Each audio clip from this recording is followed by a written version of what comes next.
the things I tell people and the things I learned myself through this whole process, I don't know if there's a right or a wrong. I think sometimes we just have to hold on and go with what, I'm a somatic therapist by trade. So I work a lot from the body.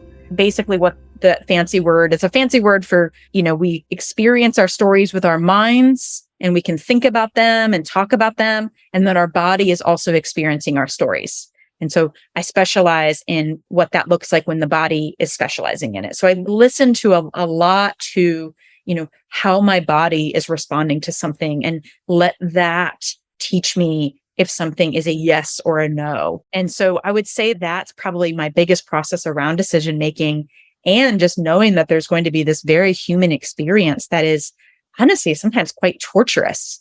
It can be the hardest things when you don't know what to do. And sometimes just waiting which is so hard in the fertility process because we always feel like we're out of time. We're ready to just be on the other side, which in truth is just a whole bunch of other waiting and unknown and everything else. But we want to get there. And so it can feel so hard to not know what to do, but to just have to kind of hang tight and wait for the body to lean a little bit towards yes, or really be able to just trust that the answer is a no. Here's how I know you're an exceptional therapist. You're answering questions. And as you're answering questions, I'm having like a moment where I'm like, oh, now I'm putting into clarity some of the things that I've been experiencing over the past number of years. Let me give you an example. And then I'm going to ask a follow-up question related to that.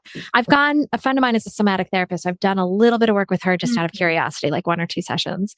Yay. And I always tell people that when I made the decision to become a solo parent, when I picked my sperm donor, when I made certain decisions, there was this full body relaxation, this calm groundedness that was like, oh yeah, of course. Right? That like all the anxiety, all the frustration went away. And then when most recently I was making a preschool decision and I was anxious about it for months, and I'm certain I made the wrong decision because I was anxious about it. Where I'm going with that is I think my process through fertility was to learn what a yes felt like in my body and what a no felt like in my body. And I would never have articulated it that way before talking to you. As it translates into a question, I'm curious, in your body, what does a yes and no feel like? I mean, in truth, I think it's a lot of what you described. There's a relaxation. There's sometimes a little bit of a lift, like it's moving towards something, a little bit of that excitement or giddy. So there can be a little fast, but there's also that little slow of a calm, a deep breath.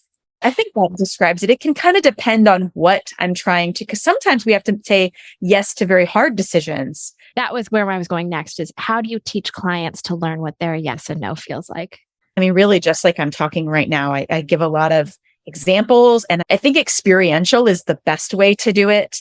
My coaching curriculum I have a 6-week coaching curriculum, and pretty early on, I teach just this because we're going through themes of anger and resentment, grief and loss, safety, money stuff, all these things, family, boundaries. Learning our body and how to listen to our body through that is pretty key. And I think that experiential is honestly the best way. I mean, you can give people a food that they like and a food that they don't like, and they can have an experience of yes and no. When I used to work with children, I don't work with children as much anymore, but when I used to work with small children, I would have those really sour ones, or the really hot candies. Yeah. And the really sweet.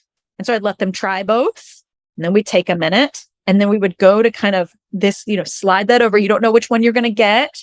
Okay. Oh, it's the sweet one. And they'd be able to feel like the smile. Oh, yay. And their body says, oh, goody.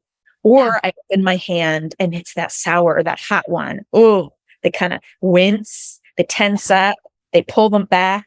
Their body says no to that, except kids often like hot and sour. So I'd have to get creative with that. Hi, I hope you loved this little excerpt of Stork'd, the podcast where we talk about all things family building and families. This was a little taste of the bigger episode. We call it a Stork'd Munchkin. If you love what you heard, I highly encourage you to check out the full episode wherever you listen to podcasts. You can also find it on the Stork'd website at storkdpodcast.com. If you're in the process of building your own family or exploring what family means to you, and you want to stay up to date on all relevant topics related to family building, don't forget to subscribe to our newsletter. It's called Let's Start a Family, and it is found on Substack. Happy listening.